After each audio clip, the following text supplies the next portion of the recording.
بلوچستان کے شہر کلات سے ہمارے نمائندہ نائب اسرار مینگل کی رپورٹ کے مطابق کلات رکشہ یونین کے صدر ملک شوکت دہوار نے میڈیا سے بات کرتے ہوئے کہا کہ ہائی وے روڈ پر عیدی سینٹر کی گاڑیاں بجائے کسی ایکسیڈنٹ کو بروقت اسپتال پہنچانے لوکل سواری 150 روپے میں شہر کے مختلف جگہ لے جاتے ہیں۔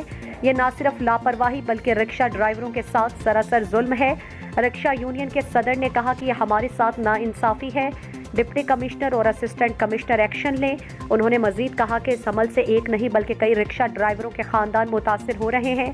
رکشہ ڈرائیور یونین کے صدر ملک شوکت دہوار اور ان کی کابینہ نے میڈیا کو بتایا کہ رکشہ ڈرائیوروں کے گھروں کے چولہے ٹھنڈے پڑ گئے۔ ہم ضلع انتظامیہ کلات اور عیدی سینٹر کلات کے انچارج سے گزارش کرتے ہیں کہ عیدی سینٹر والوں کے اس رویے کے خلاف جلد از جلد ایکشن لیں۔ ہم کلات انتظامیہ سے مطالبہ کرتے ہیں کہ فوری طور پر رکشہ ڈرائیوروں کو روزی روٹی کمانے کا موقع میسر کیا جائے۔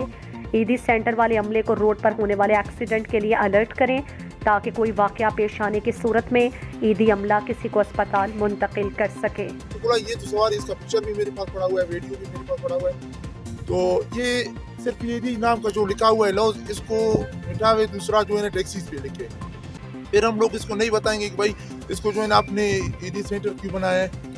جب روڈ پہ ایکسیڈنٹ ہوتا ہے تو اس ٹائم جو ہے نا یہ پتہ نہیں کدھر ہوتا ہے، سواریوں کے ساتھ پتہ نہیں کلات کے جتنا بھی جو ہے نا یہ گاؤں ہے یہ ادھر بھی سواری لے جاتے ہیں۔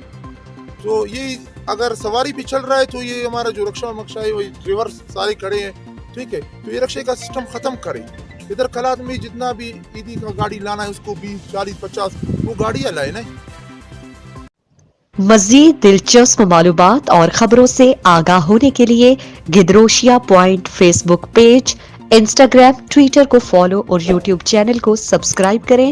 بیل آئیکن بٹن دبانا نہ بھولیں۔